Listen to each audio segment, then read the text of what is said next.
Ronda Rousey's career might be coming to a sour end. Not many fans will miss her at all, but at least she's got a fan in Foley. Welcome back, guys, to Fog Wrestling, and it looks like Ronda Rousey is done. It was reported that SummerSlam could be her last match, and now it seems she's taking a long hiatus from the company, and it could end up being her retirement from professional wrestling. It makes sense to me, let's be honest. Ronda Rousey's second stint in WWE has not been good. In fact, it has been borderline fucking terrible, and it really shocks me because her first run was actually good.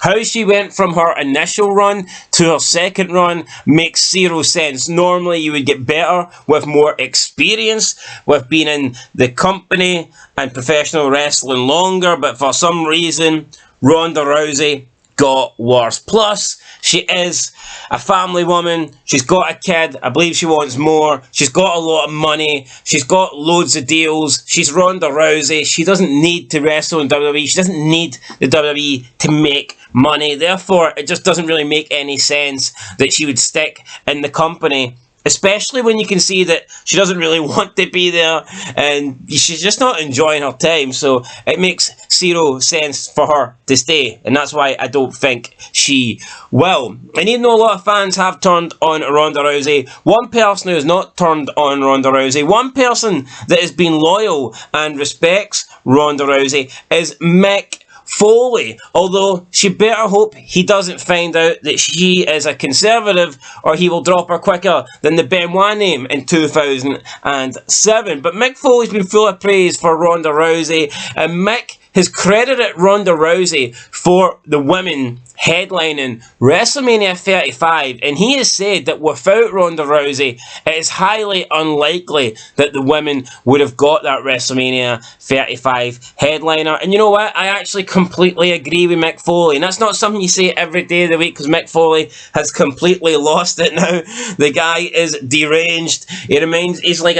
He's worse than Batista. Let's be real, the guy is worse than Batista. I mean, recently he was just crying about how DX did blackface. But anyway, enough about that. Let's stay on track. I agree with Mick Foley. Without Ronda Rousey, I don't believe the women main event WrestleMania. And would they even have any Night 1 main events after that? Now, yeah, you can argue that they've main evented Night 1 after the initial triple threat match, but main event in Night 1 isn't the same as main event in Night 2. Night 2 is the real main event.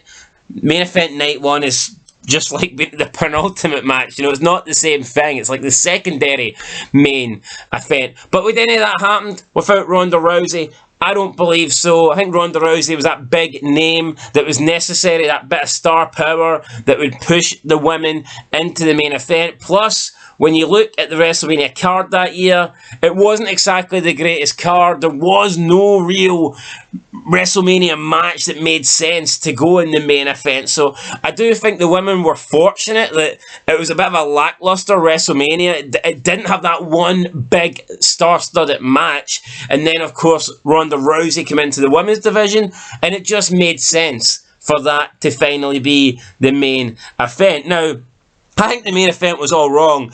It should have been Ronda versus Becky Lynch. That was the main event. One-on-one matches, single matches, always is the better option for main events. It always means more. It's always more important. You look at all the big WrestleMania main events, it's always single matches, one-on-one. But no, of course, Charlotte Flair, the daughter of Rick, she had to politic her way into that. It's like, oh, the women are creating history. The women are getting the main event, and she could not be left out. Of course she couldn't.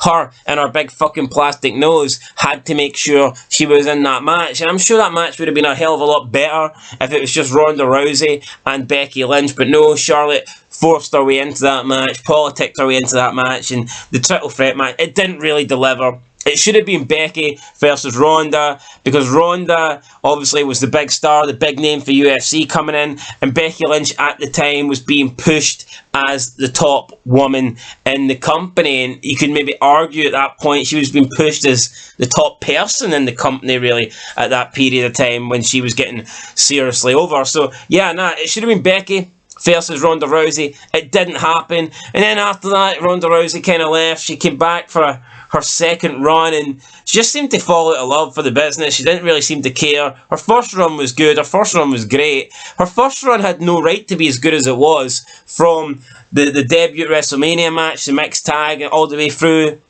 to the headlining WrestleMania 35. But yeah, maybe she should have just called it a day after that. That would have been pretty good. But she came back for the second run, and yeah, not got a lot of positive things to say about the second run. But Mick Foley thinks that she deserves credit. Mick Foley thinks that the first run was good, and I agree with Mick Foley. And it's not every day you agree with Mick, because Mick Foley is a wee bit out there. Must be all those chair shots to the head. Anyway, guys, speaking of out there, that's going to do it for Fog Wrestling. We are out now. I'll catch you in the next one. But yeah, sad to see Ronda Rousey go. Sad to see what became of her career.